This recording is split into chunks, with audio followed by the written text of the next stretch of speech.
बहुत नज़दीक आती जा रही हो, बहुत नज़दीक आती जा रही हो, बिछड़ने का इरादा कर लिया क्या? ये मुझे चैन क्यों नहीं पड़ता, ये मुझे चैन क्यों नहीं पड़ता, एक ही शख्स था जहान में क्या? यूँ जो तकता है आसमान को तू, यूँ जो तकता है आसमान को तू, कोई रहता है आसमान में क्या? आदाब नाजरीन, मैं हूं आपका दोस्त अमीर फैसल। दोस्तों, अवधियाना सीरीज़ के दूसरे अंक में आप सभी लोगों का खैर मकदम है, स्वागत है। दोस्तों, जिसका उद्देश्य है उत्तर प्रदेश के शायरों, अदीबों, लेखकों की ज़िंदगी पर रोशनी डालना, चिंतन करना और अवध की संस्कृति, रहन सहन, खान पान पर एकेडमिक रिसर्च करना। दोस्तों, इसी श्रृंखला पे आज हम बात करेंगे एक ऐसे शायर, एक ऐसे अदीब पर जिसे पूरा हिंदुस्तान ही नहीं, पूरी उर्दू दुनिया ही नहीं, बल्कि पूरा बर्रे सग़ीर मोहतरम जॉन एलिया के नाम से जानता है। दोस्तों, जॉन एलिया के बारे में आप बहुत कुछ जानते होंगे और जॉन एलिया की ज़िंदगी पर हम लोग बहुत चर्चा करेंगे, बहुत सारी बातें करेंगे। लेकिन जॉन की ज़िंदगी के कुछ ऐसे पहलू भी हैं, जॉन की ज़िंदगी के कुछ ऐसे फ़लसफ़े भी हैं जिसके बारे में शायद ही आप ना जानते हों। दोस्तों, जो बातें आप नहीं जानते हैं, जो बातें हम नहीं जानते हैं, उन बातों को आपके सामने रखने के लिए, उन बातों से आपको रूबरू कराने के लिए आज हमारे साथ स्टूडियो में हैं एक लेखक, एक फ़िलोसोफ़र, एक चिंतनकर्ता, बहुत ही अच्छे लेखक मोहतरम पंकज सिंह कुमार साहब।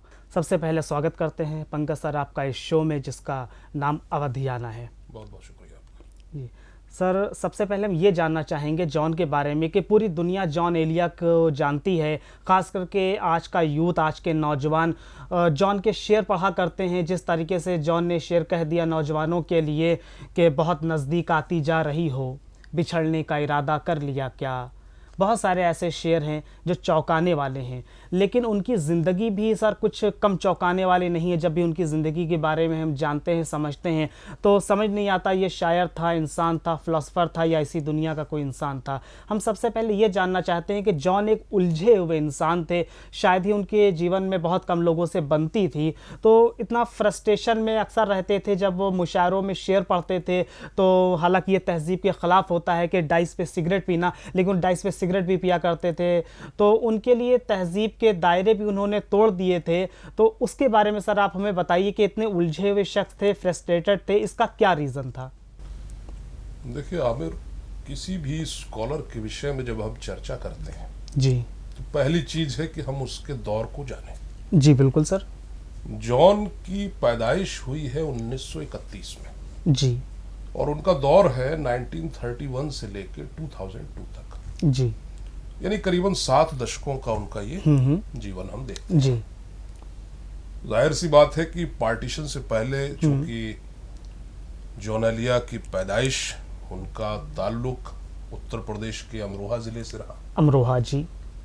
उनके फादर भी एक विद्वान थे जी, उनके बड़े भाई भी उर्दू के एक जाने माने स्कॉलर, जी, रईस अमरोही साहब, रईस अमरोही, जी हाँ, सभी जानते हैं।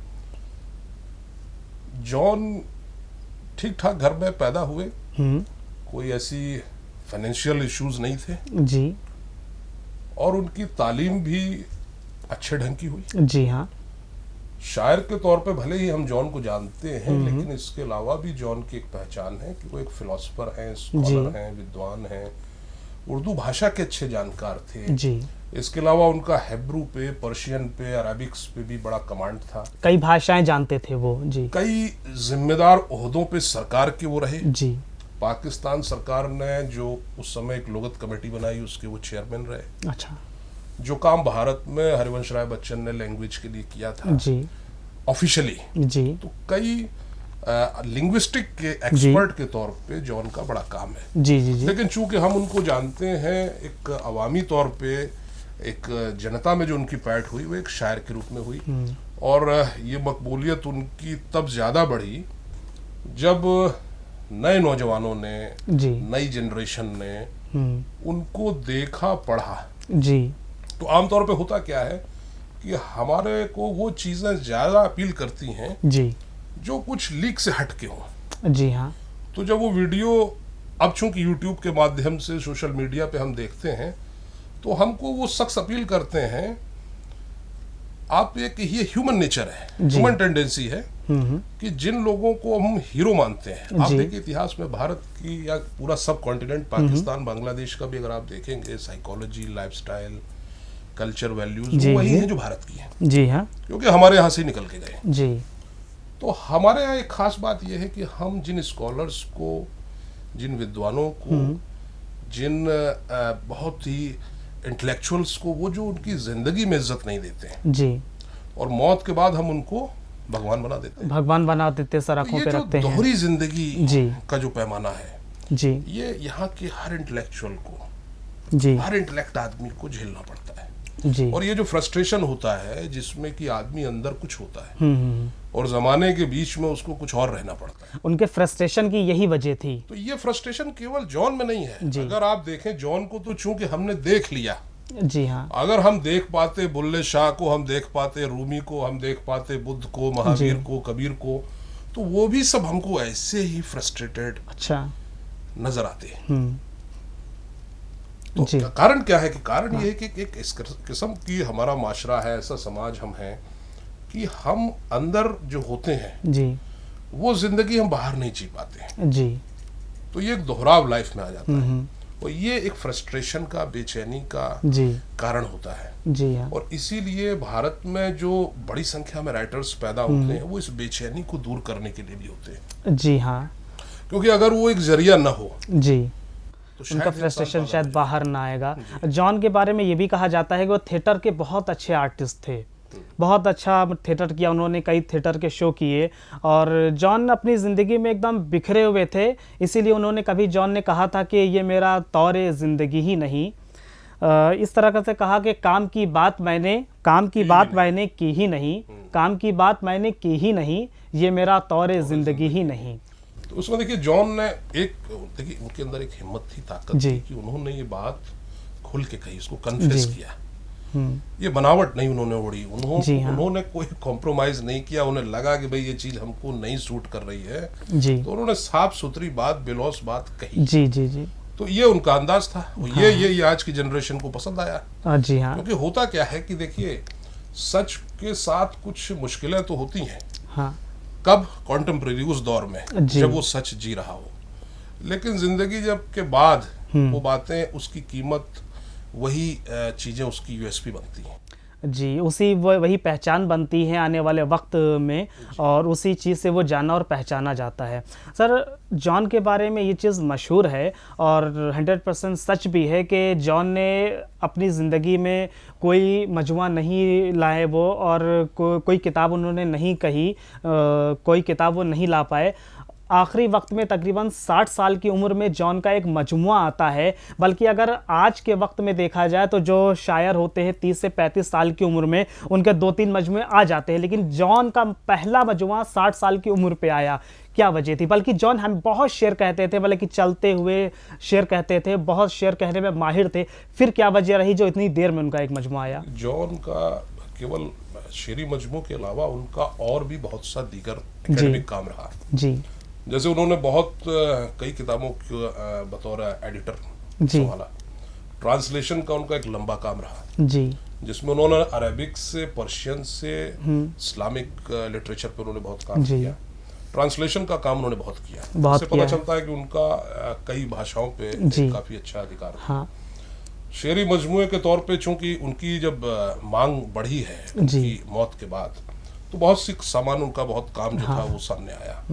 जैसे उनकी यानी, गुमान, लेकिन जी, ये मौत के बाद आए हैं मजमुए, उनके मजमुए उसके बाद आए। एक बात आपने ठीक कही कि उनका जो अंदाज था अदायगी का, जो उनका कहन था, जो उनका वे ऑफ प्रेजेंटेशन था जी, उसमें उन्होंने बड़े नए वर्ड्स इजाद किए जी हाँ, बहुत नए लफ्जों का इस्तेमाल किया है, एक्सपेरिमेंटल थे जी। और चूंकि पढ़े लिखे आदमी थे, कई उन्होंने संस्कृति और सभ्यताओं को देखा समझा था, तो वो हिम्मत रखते थे जी, अलग ढंग से बात को कहने का, नए शब्दों का प्रयोग करने का जी, और बड़े स्पोकन वर्ड्स जी, तो इसलिए वो स्पोकन वर्ड्स भी आज उनकी जो मकबूलियत है उसका बहुत बड़ा एक कारण है, क्योंकि आज की जनरेशन उन वर्ड्स से साथ एसोसिएट कर रही है। यानी अपने दौर से उन्होंने वो शब्द पकड़े जो 20 वर्ष आगे थे। जी, आप इसको समझिए जी, जी, कि अगर आप देखिए जैसे कि आज इंटरनेशनल मीडिया में जो तमाम वर्ड्स जो नए इजाद होते हैं, जैसे जी, जी, जी, हर साल 2-4 अच्छे ऐसे शब्द आते हैं, ऐसे शब्दों की खोज, ऐसे नए लफ्जों का चयन उन्होंने, जी, जॉन ने अपनी शायरी में किया आज से 40 बरस पहले। बल्कि आज अगर ये देखा जाए उर्दू शायरी में ये एक ट्रेंड चल रहा है नई शायरी का। जो नौजवान हैं वो रिवायत से हटे हुए हैं और नई शायरी करना चाहते हैं और बहुत अच्छे अच्छे शेर कहते भी हैं, लेकिन यही नई शायरी जॉन ने 40 बरस पहले कह दी थी। यानी कि वो समझते थे कि कौन सा ज़माना आने वाला है और किस तरह की शायरी पसंद की जाएगी। और उनके अंदर एक कॉन्फिडेंस था, जी हाँ, कॉम्प्रोमाइज नहीं किया उन्होंने, बड़े सीधे सपाट शब्दों में कन्फेस किया, अपनी गलतियों को कन्फेस करना, अपनी जिंदगी के राज को जाहिर करना, ये बड़ी हिम्मत की बात है। सर गलतियों से एक बात मुझे याद आ रही है कि जॉन के बारे में ये कहा जाता है कि जॉन एक अजीब तरह के इंसान थे और सीधे लफ्ज़ों में ये कहें कि उनके घर वालों से कभी उनकी नहीं बनी, बल्कि यूं कहूं कि उनकी बीवी से भी उनकी नहीं बनी। बड़ी शिकायत उनकी बीवी को हमेशा उनसे रहती थी कि जॉन साहब कभी घर नहीं आते हैं, मुशायरों में निकलते हैं तो महीनों के लिए निकल जाते हैं, बनी नहीं, बच्चों को उन्होंने वो प्यार नहीं दिया। तो एक कैसे सर ये चीज़ पॉसिबल है? अब ये बड़ा मुश्किल होता है जी, कि एक सच्चे आदमी के लिए बनावटी जिंदगी जीना। जी, इंटेलेक्चुअल्स के साथ हमारे देश में ये हमेशा समस्या रही जी, कि वो कितनी किस्म की जिंदगियों को जिए। जी, देखिए वेस्ट में क्यों है कि वहाँ पे उनको ये फ्रीडम है, जी, वो जैसे हैं वैसे दिखते हैं और वैसे ही उनको एक्सेप्ट किया जाता है। जी हाँ, हमारे यहाँ मुश्किल क्या है कि अगर आपको आज कबीर के साथ जीना हो, रूमी के साथ जीना हो, बुल्ले के साथ जीना हो, या जॉन के साथ जीना हो, मजाज के साथ जीना हो, तो शायद आप उनको झेल नहीं पाएंगे। तो ये चीज़ें हम लोग उनकी बाद में प्रतिमाएं गढ़ देते हैं किताबों में, मूर्तियों में, उनकी यादों में, तो ये अच्छे लगते हैं बिल्कुल। लेकिन उनके साथ जीना और ऐसी शख्सियत आपके निजी घर में हो, आपकी ज़ाती ज़िंदगी में हो, उसके साथ तालमेल बिठाना एक मुश्किल काम है। ये हमेशा से रहा है। कारण ये है कि दौर में आप देखेंगे हिंदुस्तानी माशरे में भी, और आप देखिए पूरा सब कॉन्टिनेंट चूंकि उसी एक ही किस्म के लाइफस्टाइल को जीता है, तो एक बनावट तो है ही। बिल्कुल सर, एक क्लासिफिकेशन है बिल्कुल अंदर इंसान। अब स्कॉलर्स हमारे देश में या सब कॉन्टिनेंट में आप देखेंगे उनका लेवल ये है जी, कौम का लेवल ये है, तो यहाँ से लेके उनको यहाँ तक जो मेकअप करना पड़ता है, जी हाँ, उसमें वो पिस जाते हैं। और ये उनकी जॉन की झुंझलाहट, बेचैनी, ऐसा लगता था वो आदमी इस दुनिया में जीना नहीं चाहता। जी हाँ, और ये सभी के साथ है जी। तो जॉन को अगर आप देखेंगे, और इसीलिए उनका कॉन्फिडेंस था, वो कहते भी थे कि भाई मैं जो हूँ जॉन एलिया हूँ जनाब, और इसका जरा बेहद लिहाज कीजिएगा। तो इस तरीके की चीजें हैं। लेकिन जॉन जैसे शख्सियत के माध्यम से जो हम पढ़ते हैं, जानते हैं, तो हमको ये कोशिश करनी चाहिए कि हम अपने इंटेलेक्चुअल्स को, अपने स्कॉलर्स को उनकी जिंदगी रहते उनको समझें। जी, ये जिम्मेदारी हमारी भी है, समाज की भी है। ये समाज को बहुत अच्छा आपने सर ने मैसेज दिया है। आप देखिए ना कि वेस्ट में आप शेक्सपियर को हम लोगों ने इतना बड़ा कर दिया, उनसे बड़ा काम, कीट से बड़ा काम, वर्ड्सवर्थ से बड़ा काम, जी, यानी उनके जो बड़े फिल्म मेकर स्टीवन स्पीलबर्ग ले लीजिए, उनसे बड़ा काम हिंदुस्तान में हुआ, लेकिन हमने अपने काम की कभी कदर नहीं की। बिल्कुल सर। और हम उस समय तो उनको जलील करते हैं, उनको अंडरएस्टिमेट करते हैं, उनको नीचा दिखाते हैं, फिर बाद में मौत के बाद हम उनको याद करते हैं, प्रतिमाएं लगाते हैं, उनकी चर्चा करते हैं। जो अप्रोच है जी, इस देश को अब बंद करनी चाहिए। दोस्तों, जॉन एक ऐसी शख्सियत थी जिसे पूरा हिंदुस्तान, पूरी उर्दू दुनिया तस्लीम करती है। जॉन कहते हैं कि कौन इस घर की देखभाल करे, कौन इस घर की देखभाल करे, रोज़ एक चीज़ टूट जाती है, रोज़ एक चीज़ टूट जाती है। तो ये भी कहते हैं कि मेरे हक़ में कोई दुआ क्यों नहीं करता, मेरे हक़ में कोई दुआ क्यों नहीं करता, आबले पड़ गए ज़बान में क्या, ये मुझे चैन क्यों नहीं पड़ता, ये मुझे चैन क्यों नहीं पड़ता, एक ही शख्स था जहान में क्या, यूँ जो तकता है आसमान को तू, यूँ जो तकता है आसमान को तू, कोई रहता है आसमान में क्या। दोस्तों, आज चर्चा का विषय थे मोहतरम जॉन एलिया साहब। तब तक के लिए अपने दोस्त अमीर फैसल को इजाज़त दीजिए। फिर आपसे मुलाकात होगी। अवधियाना सीरीज़ के तीसरे अंग में एक बेहतरीन शायर से आपकी मुलाकात कराएंगे। तब तक के शब खैर।